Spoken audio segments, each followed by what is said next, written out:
Hi everyone. Welcome to the Alumni Conversations. My name is Mariami. I'm the second year HR graduate student at NYU School of Professional Studies. My guest today is Lourdes Olvera-Marshall. She is Diversity and Inclusion Global Manager at Fried Frank, acclaimed executive coach, networking expert, trainer, and close to the home, NYUSPS adjunct professor. She's currently teaching the virtual networking, how to foster professional relationships in the virtual world. Lourdes, I cannot finish your bio without mentioning the awards you have received. She received NYU Inaugural 2018 Outstanding Global Professional Award and recently was recognized as Crain's New York Business 2020 Inaugural Notable Women in Talent Resources. I do have the special guest today, Lourdes. I'm very excited to talk to you. And the first question I wanted to ask you is, let's talk more about your professional experience. I know that you have a very unique background before actually entering the graduate degree at NYUSPS. And I want to ask you how this background led you to the decision to pursue graduate degree in executive coaching at NYU. Thank you, Mariami. Thank you for being here. I'm really excited today, and yes, I teach a few classes, including leading with diversity and inclusion. That'll be in the fall, and the virtual networking will be later in the semester. And so, how did I decide to do the graduate degree in organizational and executive coaching? Right. So Mariami's right. So I do have a law degree I'm a lawyer, I'm a trained attorney. I am originally from Mexico, so both in Mexico and the US, and I have a law degree from NYU, but the School of Law. However, I decided that I wanted to take my career in another direction. You know, I'm a career changer. You know, I think I'm on my third career at this point. And so I was working at the law school, and I was working with international students in the graduate degree, about 350 and over 50 countries.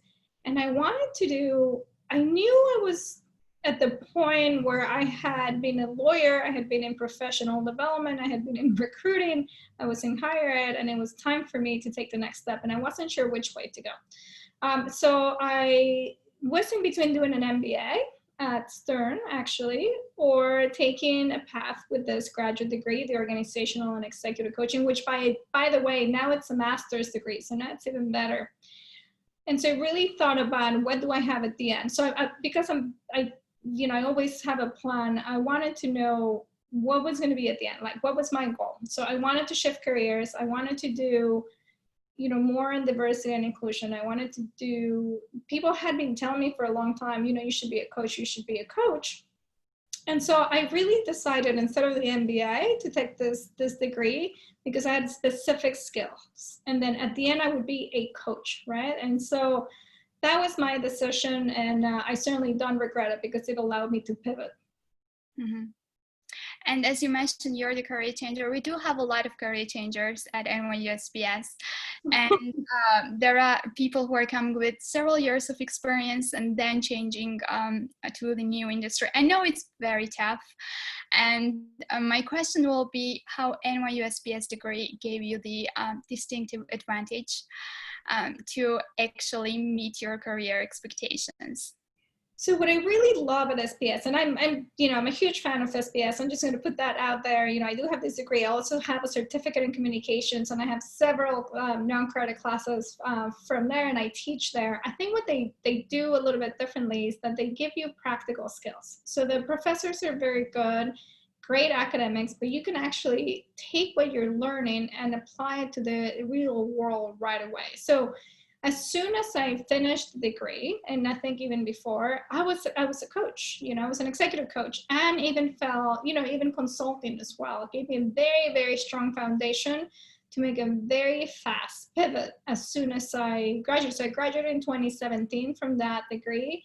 By February of the following year, I had switched careers. Actually, before that, as soon as I graduated, I was already having coaching clients. Then I pivoted my career. I continued to have coaching clients, and then it even brought it into consulting. So it gave me strong academic foundations, but strong skills to be applied right away. Nice. And you already mentioned your little bit story after the graduation. So there are some specific ways how it can help you to leverage the degree.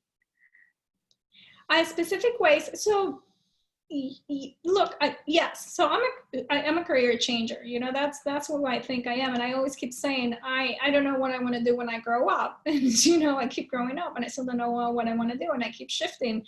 It gave me specific tools, but I think, you know, for all of those out there that want to make a jump and change into a different career, it takes some effort, right? And it takes some time. So at some point when I shifted from being a practicing attorney to going into professional development, I did a lot of reading. I did a lot of networking. I did a lot of informational interviews. And then when I shifted from there to higher ed, the same thing, you know, a lot of reading, a lot of informational interviews. And so in this case, the effort was in the certificate that I did.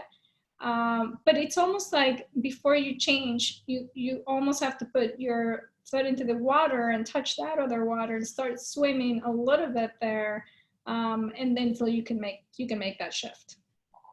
You're great. And I want to highlight that you are actually the leader in diversity and inclusion.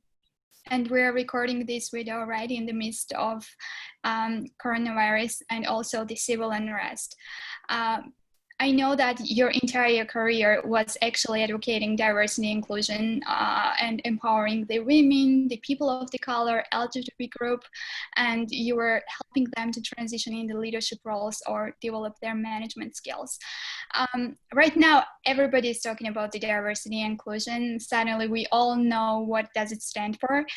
And I want you to ask you, how do you see these current events reflecting the future trends in the D&I space? Do you see the changes in the human behavior? Do you see more attention to the space? And it's very early to predict some concrete trends, but I want to ask you, I wonder, what are the upcoming expectations in the D&I space? Great question, Mariami, and thank you so much. Yes, we're seeing so much with Black Lives Matter movement, right? And with the horrendous acts that have happened with George Floyd and Breonna Taylor and Ahmaud Arbery. And so, you know, I've been having these conversations a lot with my colleagues in the diversity and inclusion, which we call it D&I, in the D&I space, and with just many friends and family members. And, you know, I do want to say that we as a nation, and perhaps as the world, we have woken up to the issues that the Black community faces every single day, right? Many of us are feeling the pain as, you know, allies to the Black community of what they're living, and the pain we're feeling started, you know, a couple of weeks ago, maybe, but they feel this pain every single day. Right. So I think that it is changing the conversation. I think it is changing the workplaces. I can tell you that I'm working a million, you know, miles an hour now, 12, 14-hour days. And so the question somebody was asking me earlier, do you think it's really going to change? And I think so. You know, I am an optimist after all. I am a changer. I think it will. And you know, one thing that I learned in the SPS degree is to change behavior, you first have to have awareness. If you don't have awareness on an individual basis, it's very difficult to do individual behavior or organizational change. And I think now we're there, we're aware. Black Lives Matter movement has made us all very aware. We are listening, and I think people are starting to see what they live through every single day, and they're educating themselves. So we're in the first stage. We're in the awareness stage. I think people are taking this as an opportunity, and I really welcome that, and I applaud that. We're doing the same at Freight Frank. We're taking this opportunity and convert it into action. Now, this has to be long-term action, and it has to be action that really actually moves the needle and makes change. So I can't tell you what's going to happen in the future. I do have a sense that it is a large global movement. I do hear a lot more conversations. You know, in the past we used to say, well, we're colorblind, and now we know we're not, and we shouldn't really even say that. So the conversations are shifting, the awareness is there, and I do want to invite everybody to join and to think about it and to educate yourselves. You know, there are a lot of good resources, and we can all do our part. So I'm an optimist. And it seems like you started a new chapter in your own professional career right now. Yes. So I've been in diversity and inclusion for 2 years. I was doing that before, you know, in a certain way with international students, but it is definitely, I mean, it feels like a very strong new chapter, and it's somber, right? It's very sombering to understand really what the Black community has been suffering through 400 years, but it is also a call to action. And so there's a lot more that now needs to be done, and there's a lot more that is demanded, and I'm glad, and I'm, you know, really happy. This is the time to do. And as a matter of fact, you know, because I was so you know, overwhelmed and with work and everything that I do, I went to my go-to book, and if you don't mind, if I can Sure. read a quote. And so this is one of my favorite books. It's called The Prophet. From Halil Gibran, and it says, you work that you may keep pace. You work that you may keep pace with the earth and the soul of the earth.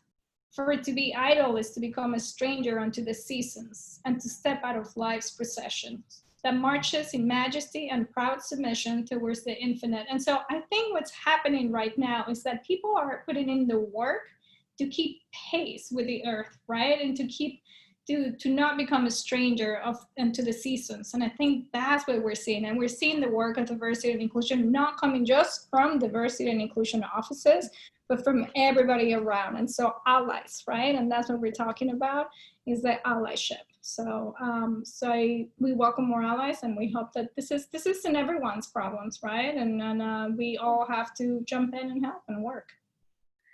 As you already mentioned, the best thing is that women started.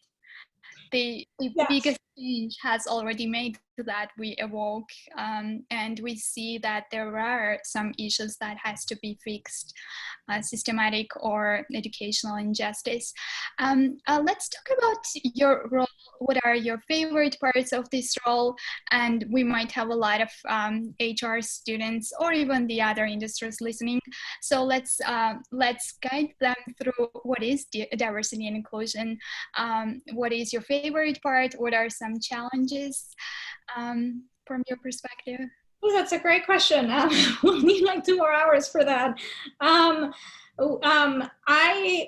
It's a role that is relatively new, right? It hasn't been around for as long as, for example, lawyers. You know, I'm also an attorney. So it's a position and a profession that has been evolving. I think it evolves with current times. I think it's evolving right now. We're seeing it. But I do think it's a change management, most of all. It's a change management position, right?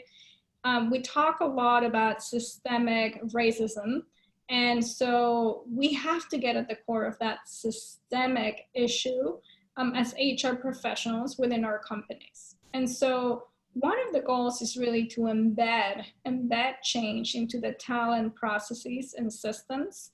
They're called bias interrupters, everything, right? From hiring, because, you know, the research shows that if you have 2 equal resumes, exactly the same resume, but you change the name to somebody who's, you know, sounds like white Caucasian to somebody who sounds like Black African American, the white Caucasian gets about, I believe the statistics about, you know, 40% more callbacks, right? And so are you doing, you know, structured interviews? Are you screening for that?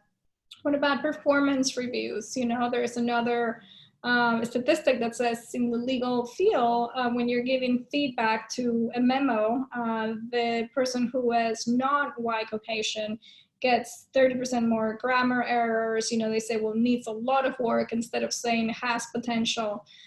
So it's change management. It's also about amplifying voices. So we work a lot with diverse minority women groups. They're called employee resource groups in the industry, or business resource groups. And so we have to amplify those voices. You know, they're the voices that can point us to the gaps of the companies. We also are educators. You know, and that's where the coaching degree comes in very handy, because right now we have a lot of allies that are reaching out and saying, how do I talk about this? You know, how do I talk about race? How do I talk about this with my team members and with my employees? And what do I do? So we are also educators, and we're also bridges, because it is not just about, you know, solving the issues internally, but it's also about reaching out to the community. So that's part of a lot of what I do. I do a lot of outreach to minority associations wherever we have an office, whether it's New York, Washington, DC, or London, because we really is about making sure you're reaching out to the communities and helping them in advancing. And at the end of the day, if you wanted to really define it in a simple, you know, phrase, it's about removing obstacles so that all can be successful in their careers equally. And what is I'm very interested how an employee can contribute to this the mindset of diversity and inclusion in the workplace. As a regular employee, how can I contribute to the value of bringing and implementing that culture? Oh, I love that question, because, you know, everybody's thinking about it because, you know, our job is to lead the organization through these changes, but as an individual contributor, you know, I do like to say there are 3 ways. One of them is you have to start to have a conversation with yourself, right? That's where it starts. Have you had a conversation with yourself about, and this resources I take from the Smithsonian Museum. There's a website, you know, talkaboutrace.com, that is excellent, highly recommend. They say, have you had this conversation with yourself? When was the first time you noticed race? You know, when was the first time? And I can tell you, I've been in this country for 17 years. When I arrived not thinking about it, not thinking about race, you know, and very shortly thereafter, I realized, oh, I'm a person of color, you know, I'm Hispanic, there's race. I mean, it was just, it was the first time that I had that conversation. When was the first time, and what does that mean to you, right? What is your experience? Because your experience may be very different to others' experiences. We are seeing it, right? With the Black community, they have a very different experience every day. When they get in a car, when they're driving, when they're going out for a jog, you know, when they're sleeping in a home in the neighborhoods. I mean, it's very, very different. Number 2, you have to educate yourself. You know, there are a lot of articles out there that say, you know, your Black colleagues are really hurting. And so don't call them to educate you and talk about race. Go Google it, right? There are a lot of resources out there. There are a lot of videos that you can see. And then number 3 is, what can you do around you? You know, if you're managing a team, are you talking about this? Do you have structured interviews? What about the hiring? How are you evaluating performance reviews, feedback? Because, you know, the human brain goes to those who are like us, right? Because it's easier. It's called affinity bias. And so I see somebody, I'm a woman, I'm Hispanic, I see another Hispanic woman, and I'm like, oh, right away, I want to mentor you, and I'm going to take you under my wing because it's easier, because I like me, I trust me, so I trust you, right? So like me, trust me, therefore trust you automatically. But we have to really move beyond that, and then that's called bonding, and do something that is called bridging. So bridging is really walking across the bridge. It takes a little bit more effort, and find something, you know, get proximate. So NYU Law, another NYU, you know, great NYU Law professor and criminal, you know, social justice expert, Brian Stevenson, always say, you must get proximate. Get proximate to the community. If you want to enact change, this is like number 1. You have to do that. So getting proximate, look at your network. Who do you go to in your company? Who do you go into your network? Is it diverse? And in your team, is your team diverse? And can you do something about it? Can you ask HR to bring you a slate of, that has more diverse candidates? Because, the research shows if you have more diverse candidates, aside from just one, the chances are that, will be more likely, more favorably, or more, it would be more equal, equity. There'd be equity, and it would be more fair for that candidate, because you're checking in your biases, right? And when you're giving performance reviews, also, are you checking in your biases? There's a wonderful tool if you want to understand your own biases, because we all have them. This is just an automatic function of the brain. It's neuroscience. It's you have the conscious and the unconscious. You have 40 data bytes that you can process per second, but then there are 11 million data bytes that you process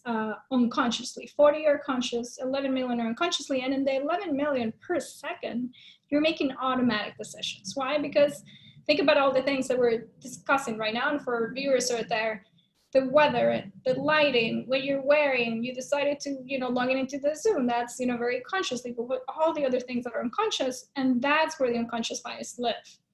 So if you want to know how you're leaning, I really invite you to go to the Harvard Implicit test. It takes about 15 minutes to do them. There's one on race. And once you see the results, you can start seeing how it affects you every day. And there's a wonderful, wonderful book, also by an NYU professor. We can't get out of the NYU universe. It's called The Person You Mean to Be. Actually, I have it right here in the back. I always have it. It's really, really great. Dolly Cho. And that this will help you become, a better ally, and how she says, really the person you mean to be. So long answer to your question. Because there are so many resources that our listeners can actually use. So in short, what can you do? Get this book, do the Harvard Implicit test, have a conversation with yourself, and look how you're interacting with your team member and in general with the world. And I see also one of the things which really helps me to understand what is the other side for the people of the color, what is the world from their perspective. It's actually talking to them. And what I noticed that is very useful when you're actually, like Brian Stevenson said, at the proximity means that you are actually feeling what they feel. And I think we as the rest of the world won't understand unless we actually listen to them and then feel what they feel, even if it's not physical. It's like internalization will actually help to get a little bit closer to their own pain. And I think you had an amazing points in the workplace trends, and I think that can be a change in the recruiting process to remove the biases, as you mentioned, performance management. The one thing which I would also hope to happen is employees to become more empathetic. And yes, more empathetic, absolutely. And bring the accumulation to the culture itself, because I do think a lot about the cultural change, and the change management is itself a very tough direction. But I think when all this starts, all this moment happens, it might be a little bit easier for us who are in HR to start the movement as well in the workplace, because there are so many outside voices who are already awakening, and they are voicing to this issue.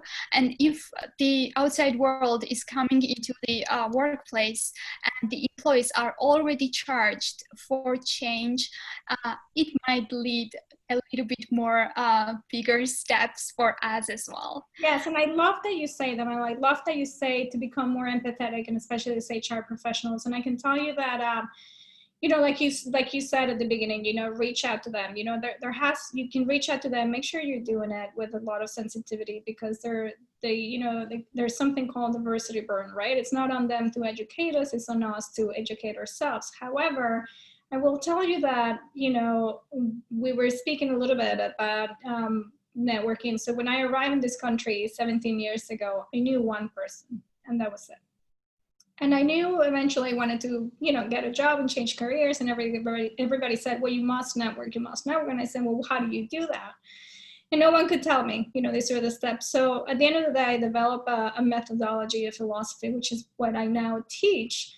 And at some point I realized that my network, and this was about the time maybe when I finished my degree at SPS 2017, that my network was not as diverse as I would have liked it. And so I really thought that that was not okay with me. A lot of people say, well, this is the people that I know. And I said, well, does it really look diverse? Am I really being proximate, like Professor Stevenson says?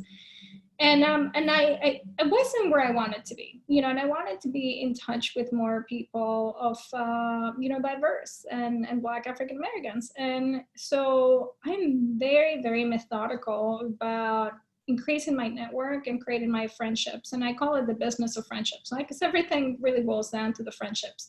Are you having friendships who are diverse? And that will start changing. By the way, when you do the Harvard Implicit test, don't freak out, you will. But it changes over time. You can actually change that over time. And so one of the things that I did, and I wanted to go into this work, is because I needed to broaden my network and I needed to be more empathetic, like you say, and understand a little bit more of these issues. And one way to do it for me was to change jobs. I changed jobs. I wanted to do more. And now I can say my network is very, very diverse, very diverse. Very, very large. It's almost difficult to keep up. And I love it because they all make me better as a person. They make me better as an HR professional. So as an HR professional, I always look at it, you should always be expanding, not just within your company, but everywhere in your life, right? And that will, at the end of the day, make you a more wholesome person and a better professional. Yeah, very right. And I also think that we have to relate to so many different people. We need to understand them and feel them. And I think like you brought a very interesting perspective. In order to be wholesome, we do really have to have the exposure to them. It's not about reading in the books and listening to the different voices. We need to be at them and be in their lives. Yes. Very interesting.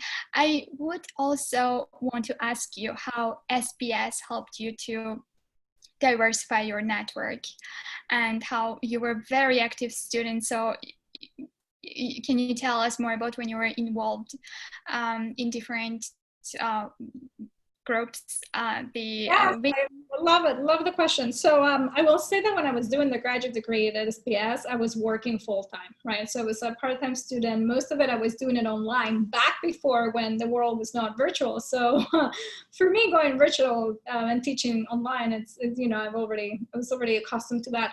I love part of SPS is the diversity, right? It's the diversity of the students and the professors. And so I wasn't as involved in some of the student associations, but I definitely attended many of the presentations and the panels that SPS put together. And I got close, I got proximate to the panelists. And so to the point that many of my very good friends were panelists that, that were brought in by Dr. Tavis to speak. And they were small groups and very, diverse. And the students that I was taking classes with, I was also doing that, and I'm still in touch with some of them. And so there's so many ways that you can take advantage of it.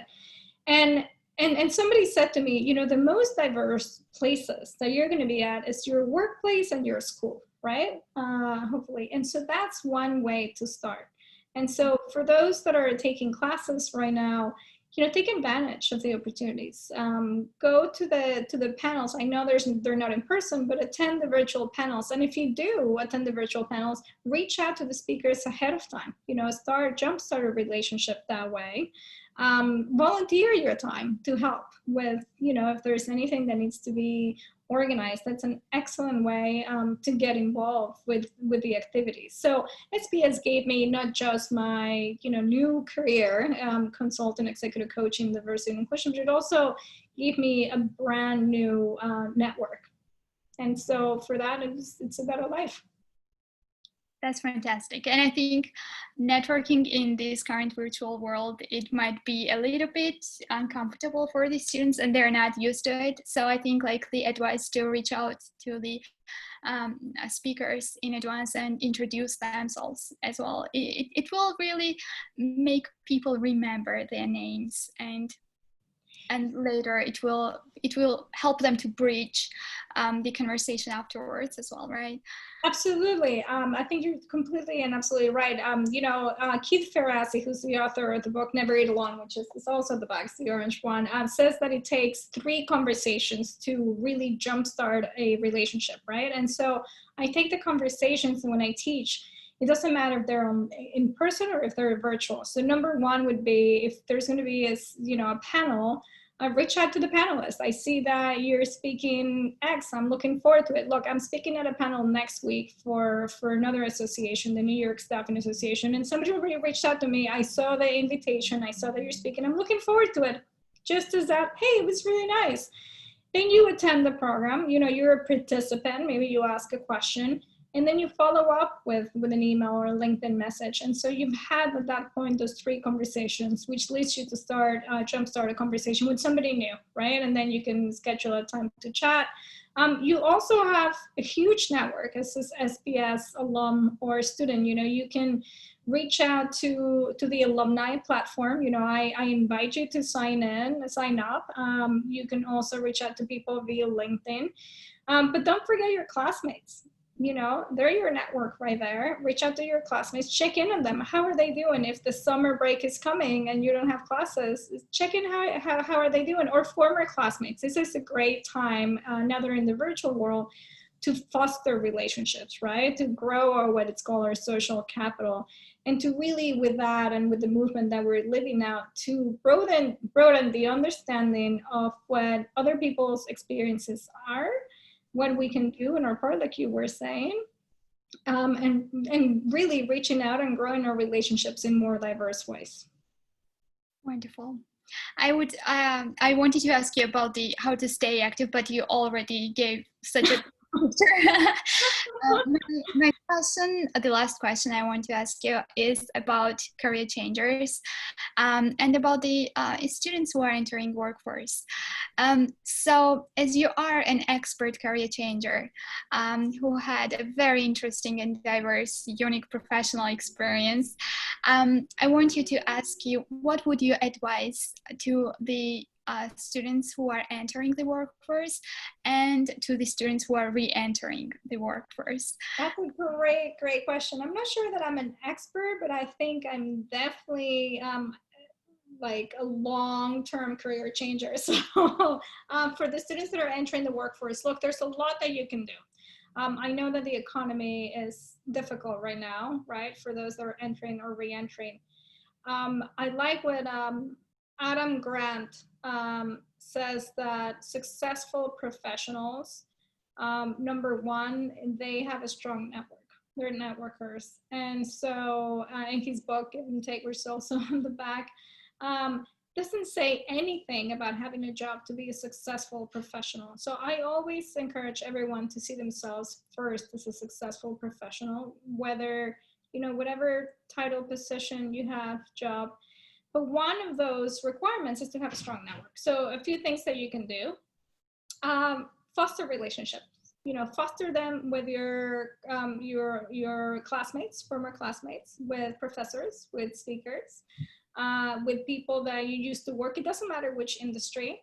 Other things you can do: it's a great time to sharpen skills, right? There's a lot of free online resources right now. If you've been thinking about picking something up, it's a great time. And volunteer, volunteer your time.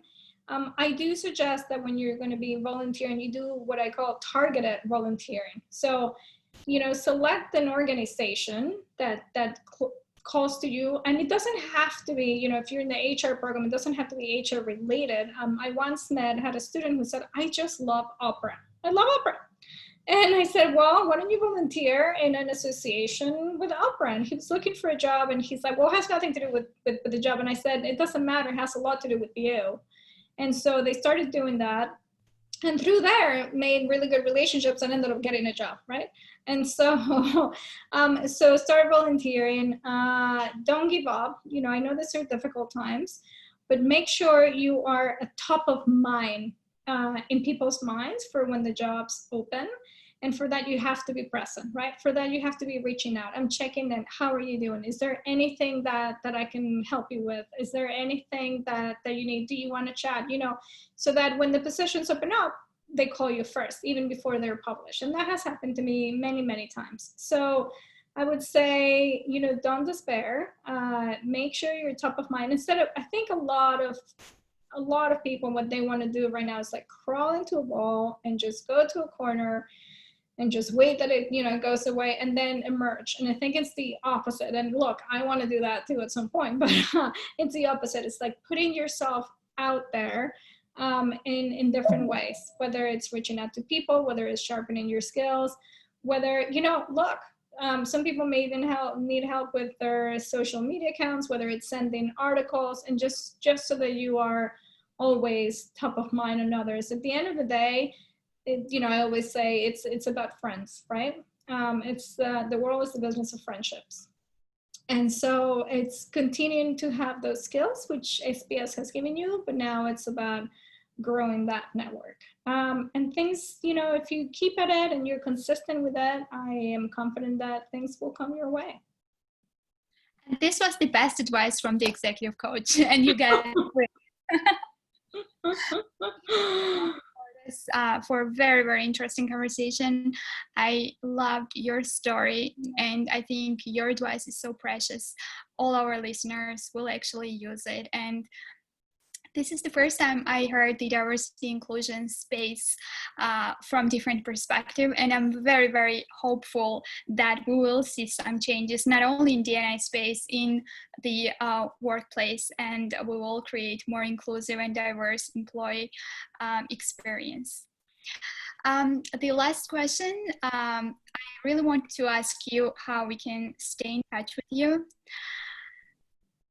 Yes, I love it. And I love what you said. Yes, this is exactly the right time, you know, for all of us to be doing some work. And before I tell you how to stay in touch, you know, I want you to stay in touch with each other. You know, you have each other, and so do that. And with me, LinkedIn. I'm going to say, I mean, definitely the Violet Network is excellent. So if you haven't signed up, definitely sign up there. I do love LinkedIn. You know, that's one way you can do. You can follow somebody. People love followers on social media at this point. And so, you know, I welcome everyone. Look, I arrived in this country 17 years ago. I knew one person. I was very lucky that many people took me under their wings, and I have had many mentors and advisors along the way. I haven't done this alone.